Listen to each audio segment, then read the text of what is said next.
Okay, so in this sprint, we've pretty much streamlined and removed all the user content from our Atom engine. So the Atom engine is now a singleton. We do have public access to some other engine methods. So for instance, main.cpp calls the run and terminate methods for our engine.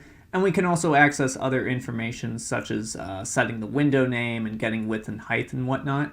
So in our Atom engine, I'll come back to this later, but it's a lot more streamlined. Basically, all the managers are taking control of everything. In addition to the existing methods, I do have 3 additional methods specifically for user content. So this is where the user will be able to input any objects or any assets that they want to load, such as loading assets here or setting the current scene, just to be separate from the rest of the engine code up here. Then looking at our managers real quick, our camera manager holds on to a default and current camera.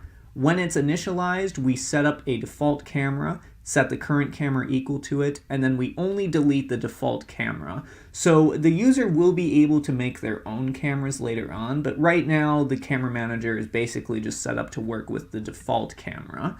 But the user can access the current camera at any time. Then with the user created objects on screen, each game object inherits from the game object class, and the game object class inherits from both updatable and drawable.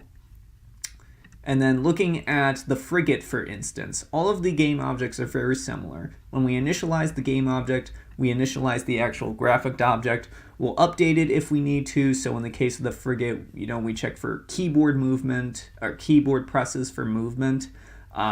When we draw the object, we'll actually render the graphic object, and then we delete the graphic object when we delete the game object. Then inside of the user's scene, that inherits from the scene object. Again, pretty straightforward. And looking at these, when we initialize the scene, we initialize all its game objects. We'll update and draw any required objects every frame, and then delete all of its objects when the scene ends.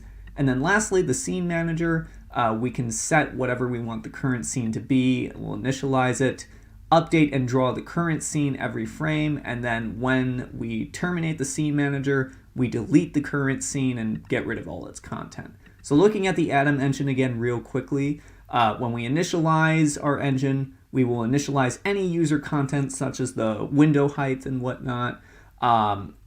Then in our load content, we will initialize our default camera, load any user resources such as assets and the current scene, and then we will actually initialize our scene. Then each frame we will update and draw from our scene manager. And then when we unload our content, we will get rid of all of our managers and clean that out and remove any user content from here as well. So if we go ahead and run this, everything should be running just fine. Yeah, everything seems to be in order here.